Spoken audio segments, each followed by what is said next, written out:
Hello friends, তোমরা কেমন আছো? আশা করি তোমরা সবাই ভালো আছো। প্রতাপ একাডেমি কোচিং পরিবারে তোমাদেরকে স্বাগত। আমি প্রতাপ স্যার। আজকের আমি নিয়ে চলে এসেছি যে সমস্ত স্টুডেন্টরা সিউর আন্ডারে থার্ড সেমিস্টারে পড়ছো, ইতিহাস জেনারেল সাবজেক্টটি নিয়েছো, সিসি বা জিই 3 পেপারটি রয়েছে তোমাদের জন্য। আজকের আমি নিয়ে চলে এলাম 10 মার্কস 5 মার্কসের গুরুত্বপূর্ণ কোশ্চেনগুলি, যে কোশ্চেনগুলি শেষ মুহূর্তে অবশ্যই তোমাদের দেখে যেতে হবে। চলো কোশ্চেনগুলি আমরা দেখে নেব। প্রথমেই আমরা দেখে নেব 10 মার্কসের জন্য গুরুত্বপূর্ণ কোশ্চেনগুলি। তোমরা দেখে নাও। ফার্স্ট কোশ্চেন, দিল্লি সুলতানের সংহতি সাধনে বলবনের কি ভূমিকা ছিল? দিল্লি সুলতানের সংহতি বিন্যাসের পেছনে মোহাম্মদ বিন তুগলক কতখানি দায়ী ছিলেন? বাংলার সংস্কৃতির ক্ষেত্রে হোসেন শাহের অবদান আলোচনা করো। এই তিনটি কোশ্চেনের মধ্যে তোমরা একটি কোশ্চেন 10 মার্কসের জন্য কমন পেয়ে যাবে। নেক্সট কোশ্চেন কী রয়েছে আমরা দেখে নেব। আকবরের রাজপুত নীতি আলোচনা করো। ঔরঙ্গজেবের দাক্ষিণাত্য নীতি বিশ্লেষণ করো। মধ্যযুগে ভারতে সুফি আন্দোলনের প্রধান বৈশিষ্ট্য আলোচনা করো। এই যে তিনটি কোশ্চেন বললাম অত্যন্ত গুরুত্বপূর্ণ। এই তিনটি কোশ্চেন এখনও পর্যন্ত যারা রেডি করোনি তোমরা রেডি করে ফেলো, কারণ এই তিনটি কোশ্চেন অত্যন্ত গুরুত্বপূর্ণ।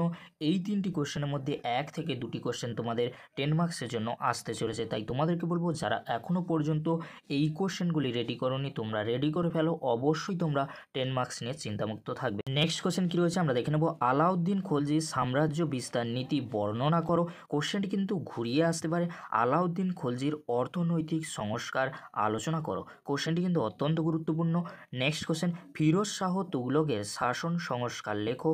নেক্সট কোশ্চেন, মুঘল মনসবদারি প্রথার বিবর্তন আলোচনা করো। কোশ্চেনটি কিন্তু ঘুরিয়ে আসতে পারে। মনসবদারি ব্যবস্থা সম্পর্কে যা জানো লেখো। এই তিনটি কোশ্চেন অত্যন্ত গুরুত্বপূর্ণ। যারা এখনও পর্যন্ত এই তিনটি কোশ্চেন রেডি করোনি তোমরা রেডি করে ফেলো। এই তিনটি কোশ্চেনের মধ্যে একটি কোশ্চেন তোমাদের এক্সামে আসতে চলেছে। নেক্সট কোশ্চেন কী রয়েছে আমরা দেখে নেব। মধ্যযুগের ভারতের ভক্তি আন্দোলনের প্রধান বৈশিষ্ট্যগুলি কী ছিল? নেক্সট কোশ্চেন, ভক্তিবাদ বলতে কী বোঝো? এই আন্দোলনে কবির নানক শ্রী চৈতন্যদেবের ভূমিকা লেখো। এর সাথে ভক্তিবাদের প্রভাব লেখো। এই যে ভক্তিবাদের কোশ্চেন আমি বললাম অত্যন্ত গুরুত্বপূর্ণ। যারা এখনও পর্যন্ত রেডি করোনি তোমরা রেডি করে ফেলো। নেক্সট কোশ্চেন কী রয়েছে আমরা দেখে নেব। আকবরের ধর্মনীতির মূল বৈশিষ্ট্যগুলি আলোচনা করো। এই কোশ্চেনটি ঘুরিয়ে আসতে পারে। আকবরের দিন ইলাহি সম্পর্কে যা জানো লেখো। এই যে তিনটি কোশ্চেন আমি বললাম তিনটি কোশ্চেন অত্যন্ত গুরুত্বপূর্ণ। যারা এখনও পর্যন্ত এই তিনটি কোশ্চেন রেডি করোনি তোমরা রেডি করে ফেলো, কারণ এরই মধ্যে থেকে একটি কোশ্চেন এক্সামে আসার সম্ভাবনা কিন্তু প্রবল রয়েছে। নেক্সট কোশ্চেন কী রয়েছে আমরা দেখে নেব। ইলিয়াস শাহী বংশ কোন দিক থেকে বাংলার ইতিহাসে এক নতুন অধ্যায়ের সূচনা করে? কোশ্চেনটি কিন্তু ঘুরিয়ে আসতে পারে। ইলিয়াস শাহ সম্পর্কে যা জানো লেখো। নেক্সট কোশ্চেন, 1526 থেকে 1556 মধ্যে উত্তর ভারতে আধিপত্য রক্ষার ক্ষেত্রে মুঘল আফগান দ্বন্দ্বের বিবরণ দাও। এই যে দুটি কোশ্চেন বললাম অত্যন্ত গুরুত্বপূর্ণ। যারা এখনও পর্যন্ত রেডি করোনি তোমরা রেডি করে ফেলো, কারণ এরই মধ্যে থেকে 10 মার্কসের কোশ্চেন তোমরা কমন পেয়ে যাবে। নেক্সট কোশ্চেন কী রয়েছে আমরা দেখে নেব। নেক্সট কোশ্চেন হিসেবে তোমাদেরকে বলবো এক্সট্রা বা সাপোর্টিং কোশ্চেন হিসেবে তোমরা 3টি কোশ্চেন দেখে যেতে পারো। 10 মার্কসের জন্য তোমরা দেখে নাও। যারা ভাবছো একটু বেশি পড়বে তাদের জন্য এই 3টি কোশ্চেন তোমরা দেখে নাও। ফার্স্ট কোশ্চেন, বিজয়নগর ও বাহমনি দ্বন্দ্ব সম্পর্কে যা জানো লেখো। পানিপথের প্রথম যুদ্ধের গুরুত্ব লেখো। নূরজাহান চক্র সম্পর্কে লেখো। 3টি কোশ্চেন গুরুত্বপূর্ণ রয়েছে। যারা ভাবছো একটু বেশি পড়বে তাদের জন্য এই 3টি কোশ্চেন আমি দিলাম। আর আমরা দেখে নেব 5 মার্কসের জন্য গুরুত্বপূর্ণ কোশ্চেনগুলি তোমরা দেখে নাও। ফার্স্ট কোশ্চেন, সংস্কারক রূপে সুলতান ফিরোজ শাহ তুগলকের মূল্যায়ন করো। নেক্সট কোশ্চেন কী রয়েছে আমরা দেখে নেব। খানুয়ার ও ঘরগড়া যুদ্ধের গুরুত্ব কী? এখানে তোমাদেরকে বলে রাখি খানুয়ার যুদ্ধ আর ঘরগড়া যুদ্ধ এই দুটি কোশ্চেন 5 মার্কসের জন্য অত্যন্ত গুরুত্বপূর্ণ।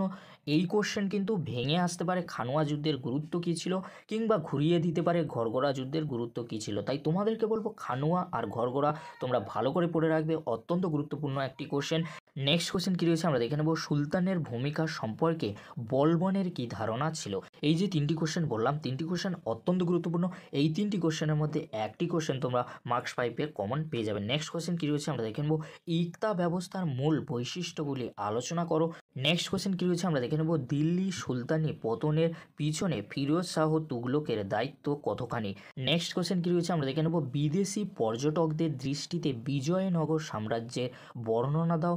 এই কোশ্চেনে কিন্তু ঘুরিয়ে আসতে পারে, বিজয়নগর সাম্রাজ্যের ইতিহাস লেখো।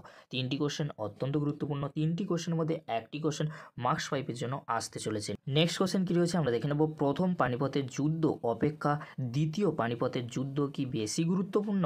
নেক্সট কোশ্চেন, আবুল ফজলের ওপর টিকা রচনা করো। নেক্সট কোশ্চেন, জাইগিরদারি সংকট বলতে কি বোঝো। নেক্সট কোশ্চেন, ঔরঙ্গজেবের দাক্ষিণাত্য ক্ষত বলতে কি বোঝায়। এই যে চারটি কোশ্চেন বললাম, এই চারটি কোশ্চেন অত্যন্ত গুরুত্বপূর্ণ। এই চারটি কোশ্চেনের মধ্যে একটি কোশ্চেন তোমরা মার্কস 5-এর জন্য কমন পেয়ে যাবে। যারা এখনও পর্যন্ত এই কোশ্চেনগুলি রেডি করোনি, তোমরা শেষ মুহূর্তে এই কোশ্চেনগুলি রেডি করে নাও। অবশ্যই তোমরা সিসি বা জিই 3 পেপারটি নিয়ে চিন্তামুক্ত থাকবে। এবারে আমরা দেখে নেব মার্কস 5-এর জন্য এক্সট্রা বা সাপোর্টিং কোশ্চেন। দেখে নাও তোমরা। ফার্স্ট কোশ্চেন, 12 ভূঁইয়া কি, শিবাজির কৃতিত্ব লেখো। জাপ্তি প্রথা সম্পর্কে সংক্ষিপ্ত বর্ণনা দাও। মুঘল যুগে কৃষি ব্যবস্থা সম্পর্কে জানো লেখো। আর গিয়াসউদ্দিন বলবনের নরপতিত্বের আদর্শ কী ছিল। এই যে কোশ্চেনগুলি আমি এক্সট্রা বা সাপোর্টিং কোশ্চেন হিসেবে দিলাম, যারা ভাবছো একটু বেশি পড়বে তাদের জন্য দিলাম মার্কস 5-এর জন্য। এই কোশ্চেনগুলি তোমরা রেডি করতে পারো। এছাড়া যে কোশ্চেনগুলি আমি সবচেয়ে গুরুত্বপূর্ণ বলেছি, সেই কোশ্চেনগুলি তোমরা ভালো করে রেডি করে যাও। অবশ্যই তোমরা সিসি বা জিই 3 পেপারটি নিয়ে কিন্তু চিন্তামুক্ত থাকবে। যদি ভিডিওটি ভালো লেগে থাকে, লাইক, কমেন্ট, শেয়ার ও সাবস্ক্রাইব করতে ভুলবে না। এরকমই গুরুত্বপূর্ণ ভিডিওগুলো পাওয়ার জন্য প্রতাপ একাডেমি কোচিং চ্যানেলটি সাবস্ক্রাইব করে রাখো। পাশে থাকা বেল আইকনে প্রেস করে অল নোটিফিকেশান কিন্তু অন করে দেবে। যখনই আমি নতুন কোনো ভিডিও আপলোড করব, সবার আগে তোমাদের কাছে পৌঁছে যাবে। আজকের এই পর্যন্ত। তোমাদের জন্য খুব তাড়াতাড়ি পরবর্তী ভিডিও নিয়ে হাজির হব। ভিডিওটি দেখার জন্য তোমাদেরকে অসংখ্য ধন্যবাদ।